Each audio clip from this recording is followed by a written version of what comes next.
Hello everyone, শুভ দুপুর সবাইকে। কেমন আছো তোমরা সবাই? আশা করছি সবাই খুব ভালো আছো, সবাই সুস্থ আছো। আমরাও মোটামুটি ভালো আছি। আর আজকে হলো সোমবার, এখন বাজে দুপুর 12টা। আর আজকের ব্লগটা আমি এখন থেকে স্টার্ট করছি। তো ব্লগটা দেখতে থাকো, আশা করছি ব্লগটা ভালো লাগবে। আর ভালো লাগলে অবশ্যই একটা লাইক করে দিও, আর নতুন নতুন তোমরা প্লিজ আমার চ্যানেলটা সাবস্ক্রাইব করে রেখো। তো যাই হোক, কালকে গেছে জামাই ষষ্ঠী, তো কালকে কোনো ব্লগ তোমাদের সাথে শেয়ার করা হয়নি। অ্যাকচুয়ালি কালকে ব্লগ করা পসিবল হয়নি। আর কারা কারা জামাষষ্ঠীতে কী কী করলে, কারা জামাষষ্ঠী করতে গেলে অবশ্যই কিন্তু কমেন্ট করে জানিও। তো আমরা যাইনি, অ্যাকচুয়ালি আমাদের জামাষষ্ঠীর নিয়মও নেই। আর তাছাড়া নিয়ম নেই বলে যে যাব না সেটাও না। অ্যাকচুয়ালি আমরা যাই জামাইষষ্ঠীতে গিয়ে খাওয়া দাওয়া করি, তারপরে দাওয়াত হয়, এই ব্যাপারটা আছে। নিয়মের ব্যাপারটা না থাকলেও খাওয়া দাওয়াটা হয়। তো ষষ্ঠীর দিন অ্যাকচুয়ালি আমাদের যাওয়া হয় না, আমাদের পরেই যাওয়া হয়, যেহেতু আমার হাজব্যান্ডের দোকান বন্ধ করে যাওয়া পসিবল হয় না, তো সেই কারণে আর যাওয়া হয় না। মানে ওই ষষ্ঠীর দিনই, কারণ ওই দিন ও দোকান খুলতেই হয়। তো আমরা পরেই যাই। তবে যা গরম পড়েছে, তো এই মুহূর্তে মাম্মাকে নিয়ে যাওয়াটা ভাবছি যে পরেই যাব, একটু গরমটা কমুক। কারণ আমার বাপের বাড়িতে এসি নেই, ওখানে গিয়ে মাম্মা থাকতে পারবে না, প্রচণ্ড কষ্ট হবে। যেহেতু ও ছোটোর থেকে অ্যাকচুয়ালি মানে এসির মধ্যেই, তো খুব একটা তো আমাদের বাড়িতে গিয়ে থাকে না ও। তো যে কারণে মানুষের কী বলে অভ্যাস হয়ে যায় একটা, আমরা যেমন মানিয়ে নিতে পারবো, কিন্তু ও তো ছোট, ও পারবে না এতটা গরম। তো ভাবলাম যে চলো একটু ঠান্ডা পড়ুক, তারপরে আমরা যাব। যাই হোক, আমাদের কথা ছাড়ো, তোমরা কে কোথায় মানে গেছো ষষ্ঠী করতে অবশ্যই কমেন্ট করে জানিও। আর কেমন ষষ্ঠীটা কাটলো সেটা অবশ্যই কমেন্ট করে জানিও। যাই হোক, আজকে ব্লগটা এই দুপুর থেকে শুরু করার কারণ হলো সকাল থেকে ব্লগ স্টার্ট করতে পারিনি। আর এদিকে আমার সমস্ত কাজকর্ম পড়ে রয়েছে, কিচ্ছু হয়নি। তো প্রথমেই তোমাদের বললাম না যে আমরা মোটামুটি ভালো আছি, তার কারণ হলো মামার শরীরটা ভালো না, ওর কালকে থেকে জ্বর এসছে। তো কালকে হালকা একটু জ্বর ছিল, অতটা ছিল না। তো মানে কালকে বলতে আগের দিন। আর কালকে রাত থেকে ওর 102-3 এরকম জ্বর। তো সারা রাত্রে ঠিকঠাক ঘুমাতেও পারিনি, মানে মাম্মাও তো ঘুমায়নি ঠিকঠাক, আমরাও ওর চিন্তায় আমরাও ঘুমাতে পারিনি। তো মাম্মার পাপারও সেরকম একটা ঘুম হয়নি। তো আমি সকালবেলা যে উঠবো, তবুও ভেবেছিলাম সকালে উঠে যাব, কিন্তু সকালবেলা মাম্মার জ্বরটা মানে ছিল, তাও ছিল, মানে মাঝরাত্রে একটুখানি জ্বরটা নেমেছিল, তখন গা হাত পা মুছিয়ে দিয়েছিলাম। তো চিৎকার করছিল প্রচণ্ড রকমের, কিন্তু এত পরিমাণে হিট হয়ে গেছিলো, 102-3 জ্বর হয়ে গেছে। তো যার জন্য আমি গা মুছিয়ে দিয়েছি, কারণ ওই মুহূর্তে নিয়ে গিয়ে ওকে জল ঢালা সম্ভব না, কারণ এসি চলছিল। আর এসির মধ্যে থেকে বেরিয়ে নিয়ে যদি জলটা ঢালি, তাহলে আর মানে হিতের বিপরীত হয়ে যাবে। তো সেই কারণে আমি কি করেছি, জল দিয়ে মানে ভিজিয়ে, ন্যাকড়া ভিজিয়ে ওকে গা মুছিয়ে মানে স্পঞ্জ করে দিয়ে আবার শুকনো ন্যাকড়া দিয়ে ভালো করে মুছিয়ে দিয়েছি। যাই হোক, এই করে করে ওর টেম্পারেচারটা নামিয়েছিলাম কিছুক্ষণের জন্য। তারপরে আবার মানে দেখলাম গাটা গরম হয়েছে। তো ওষুধটা অ্যাকচুয়ালি দিলাম না কেন, মানে গ্যাসের থেকেও অনেক সময় হতে পারে। তো সেই কারণে প্যারাসিটামলটা দিলে না আরও বেশি প্রবলেম হয়ে যায়। তো সেই কারণে আমি প্যারাসিটামলটা ওকে দিইনি, কারণ আরও একটা দিন দেখি যদি এরকম কন্টিনিউ হয়, তাহলে ওকে প্যারাসিটামল দেবো। তো রয়েছে আমার ঘরে, ওর তো ওষুধ থাকেই সবটাই। তো যাই হোক, তার কারণে মানে সারা রাত্রি সেভাবে ঘুমও আমাদের হয়নি। আর সকালে যেটা বললাম, সকালেও ওর জ্বর এসেছিলো প্রচণ্ড, তো আমাকে ছাড়ছিল না, আর আমি ওকে ছেড়ে উঠতেও চাইছিলাম না, কারণ ওর শরীরটা এত খারাপ, হতো ওরকম করে না, ও সকাল সকালে উঠে যায়। তো যাই হোক, সেই কারণেই ওঠা হয়নি, কোনো কাজকর্ম করা হয়নি, সব কিছু পড়ে রয়েছে। তো আজকে আর বেশি কিছু রান্না করব না। ওর পাপাও বললো যে তুমি ছাড়ো, সিদ্ধ ভাত করে নাও। আর অ্যাকচুয়ালি কালকে ডাল রয়েছে, মাংস রয়েছে, রাত্রে মাংস করেছিলাম, সেসবও রয়েছে। তো মানে খুব একটা প্রবলেম হবে না। তো সিদ্ধ ভাত করে নেবো, মাম্মাকে খাইয়ে দেবো সিদ্ধ ভাত দিয়ে, কারণ বাসি জিনিসগুলোকে খাওয়াবো না। আর আমার পাপা যদি ঘি দিয়ে খায় তাহলে খেলো, নাহলে যা যা তরকারি আছে ওতে হয়ে যাবে। তো সমস্ত কাজকর্ম পড়ে রয়েছে, তোমাদের কি বলবো। এদিকে দেখো কতগুলো বাসন পড়ে রয়েছে, দেখেছো? এতগুলো বাসন মাজা হয়নি, এই সব পড়ে রয়েছে আমার। সকালবেলা সব কিছু হয়ে যায়, ঘর মোছা হয়নি, শুধু ঘরটা ঝাড় দিয়েছি, জামা কাপড় ভিজিয়ে রেখে এসেছি, কিন্তু ওটাকে এখনো কাচা হয়নি। তো এখন যাব, এদিকে ভাত বসিয়ে দিয়েছি। তো ভাত বসিয়ে দিয়েছি এখানে। আর মাছটাকে ভিজিয়ে রেখেছি, মাছটা বের করেছিলাম অনেক আগেই, তো এখানে রয়েছে। মাছটাকে ধোবো, ধুয়ে মাছ ভাজা করব, কারণ মামার পাপার আবার একটু মাছ না হলে চলে না। তো যাই হোক, এখানে 2 পিস মতো ওকে ভেজে দেবো। যদি মাম্মা খায় তাহলে মাম্মার জন্য 1 পিস ভাজবো, আমি আর খাবো না, কারণ মাংস রয়েছে অল্প করে, ওটা আমি খেয়ে নিতে পারবো। তো এতগুলো বাসন এখন আমার মাজতে হবে। আর ভাতটা এখানে উতলে গেছে। আর সকালবেলা মাম্মার বললাম না জ্বরটা নামছিল না, সকালে ওকে ঘুম থেকে উঠিয়ে একবার করে গা ধুয়ে দিয়েছিলাম। কি প্রচণ্ড গরম পড়েছে, তো গাটা ধোয়ানোর পরে ওর টেম্পারেচারটা নেমেছিল। এখন একটু মানে গায়ে এখনও জ্বর রয়েছে, মানে গা গরম রয়েছে, কিন্তু সেই পরিমাণে নেই। তোমরা দেখো চোখ মুখটা দেখলেও বুঝবে, অন্যান্য দিন আর আজকে ওর চোখ মুখটা দেখো। তো যাই হোক, ওকে এখন স্নান করাবো, 12:30 বাজলেই স্নান করিয়ে দেবো ওকে। আর আমি জামা কাপড়গুলো কাচবো, তারপরে বাসন, প্রচুর কাজ বাকি রয়েছে। মাম্মাকে আগে স্নান করাবো, দেন সমস্ত কাজ। তো এখন মাম্মা দেখছে টিভি, ওকে সকালে খাইয়ে দিয়েছি, অল্প করে ভাত খেয়েছে। আমি একটু চা খেয়েছিলাম আজকে, তো চা খাওয়ার পরে সেই অ্যাসিডিটি শুরু হয়ে গেছে, মানে খেয়েও যেন, অ্যাকচুয়ালি কী হয়েছে, ঘুমটা তো হয়নি, তো ঘুম পাচ্ছিল, তো ভাবলাম চলো একটু চাই খাই, তাহলে একটু মানে যদি ঘুমটা কাটে। তো খেয়ে হয়েছে আর এক প্রবলেম। বাবা এখানে চুপ করে বসে টিভি দেখো, হ্যাঁ, স্নান করিয়ে দেবো একটু পরে। তো চাটা খেয়ে হয়েছে আর এক প্রবলেম, অ্যাসিডিটি হয়ে গেছে। মানে অ্যাসিডিটি হলে দেখবে কাজকর্মে আরও যেন অস্বস্তি লাগে। তো ভাবলাম যে ঘুমটা কাটানোর জন্য মানে আমার আর চা খাওয়া হবে না এই জন্মে, যা বুঝতে পারছি। যাই হোক, বাসনগুলো মাজি, দেন মামাকে স্নান করাবো, মানে 12-12:30 মধ্যে যতটা করা যায় ততটা বাসন মেজে রেখে ওকে স্নান করাতে যাব। স্নান করিয়ে তারপরে যদি ভাত হয়ে যায় ওকে খাইয়ে দিলাম, তারপর এর মধ্যে জামা কাপড়টা কেচে নেবো। যাই হোক, ঝটপট করে সমস্ত কাজ করতে হবে, কারণ 1টা বাজলেই মামার পাপাও আবার চলে আসবে, তাকেও খেতে দিতে হবে, তারও শরীরটা ভালো লাগছে না, ঘুম হয়নি, তাড়াতাড়ি খেয়ে সেও একটু ঘুমাবে। যাই হোক, চলো পরে তোমাদের সাথে আবার কথা হচ্ছে, তোমার ব্লগটা দেখতে থাকো, আশা করছি ব্লগটা ভালো লাগবে। তো এখন মাম্মার জ্বরটা হালকা আছে, জানি না যদি না আসে, ঠাকুর করুক যেন না আসে। তো চলো পরে তোমাদের সাথে কথা হচ্ছে।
তো কিছুটা বাসন মেজে নিয়েছি, এখন যাবো মামাকে স্নান করাতে।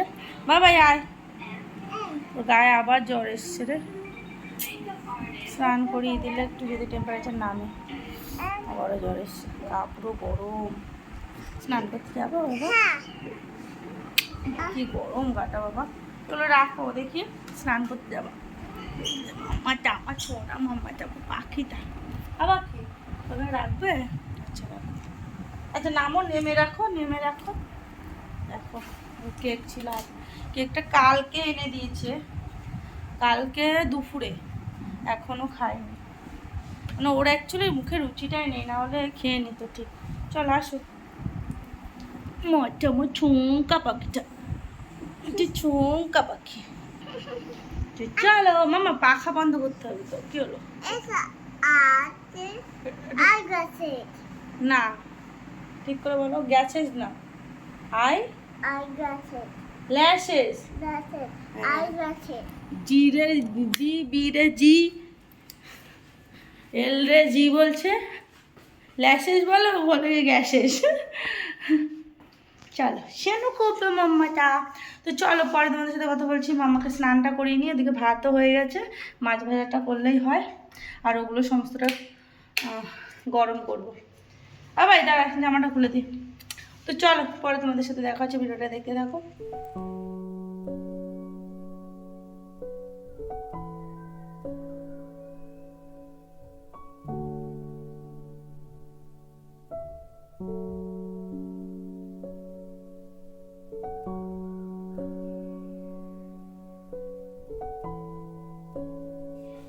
তো রান্নাবান্না কমপ্লিট হয়ে গেছে, মাম্মাকে খাওয়ানো হয়ে গেছে, মাম্মার পাপাকে খেতে দিয়ে দিয়েছি। আমার কাছে মিষ্টি, চকলেট মিষ্টি। তো যাই হোক, এখন যাবো স্নান করতে, তাদের করে এখন স্নান করে নেবো। মাম্মাকে এবার ঘুম পাওয়াতে হবে। আর বাসন কোসন যা রয়েছে পরে বিকালে দেখা যাবে। প্রচণ্ড গরম লাগছে। মাম্মা বুড়ি আম্মা খাবি? দেখো পালায়, খাবে না। যে মানুষ চকলেট ভালোবাসে মুখে রুচি নাই, মনে খেতে পারছে না।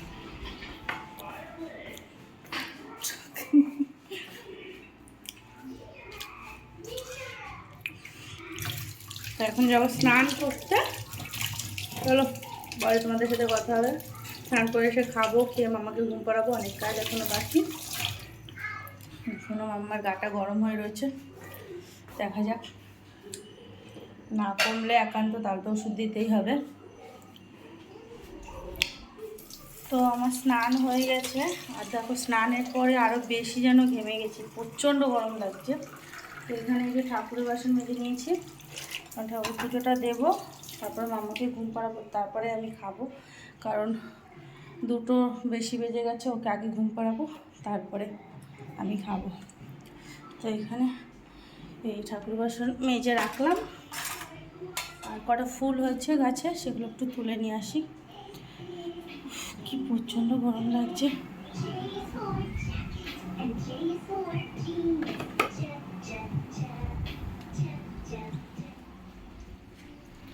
জাস্ট এই একটু ঘুম পাড়িয়ে আসলাম মাম্মাকে। তবে জ্বরটা আবারও এসছে।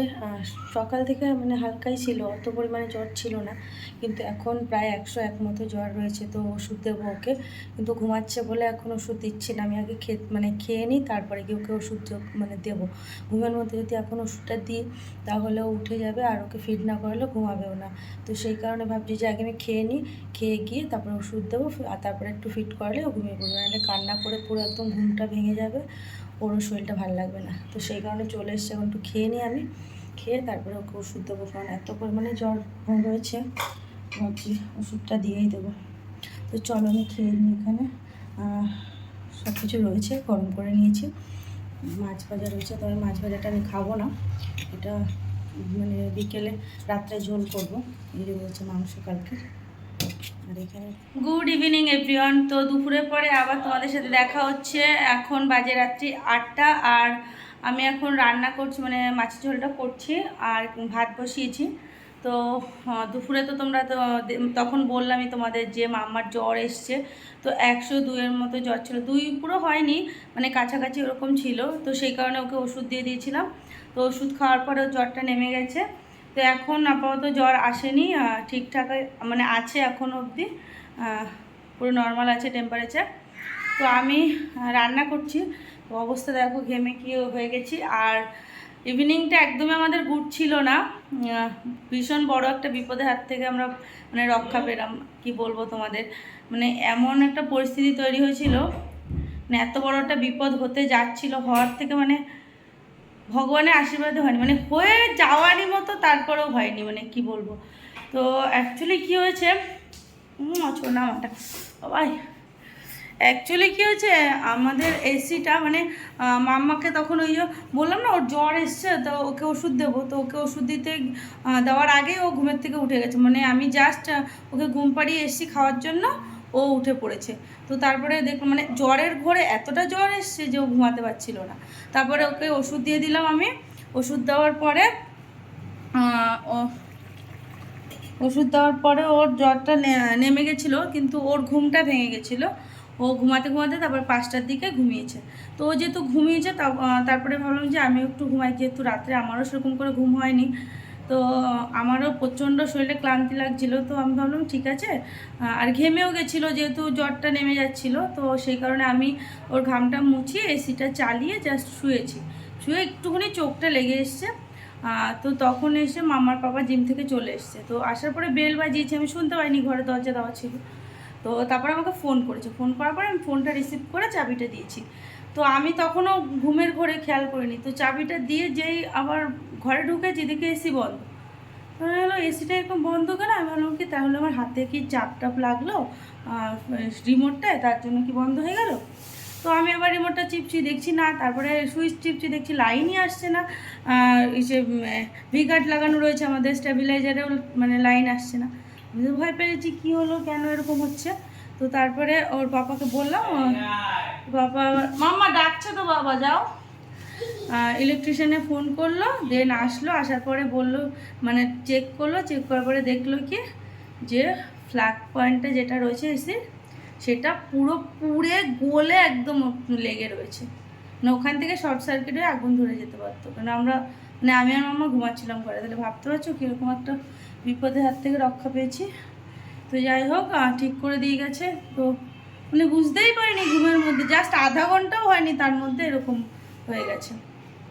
দেখো কী বিভৎস গরম লাগছে। যাই হোক, 700 টাকা বেরিয়ে গেল, সেটা বড় কথা না, কিন্তু এত বড় একটা বিপদের হাত থেকে রক্ষা পেলাম, এটাই বড় কথা।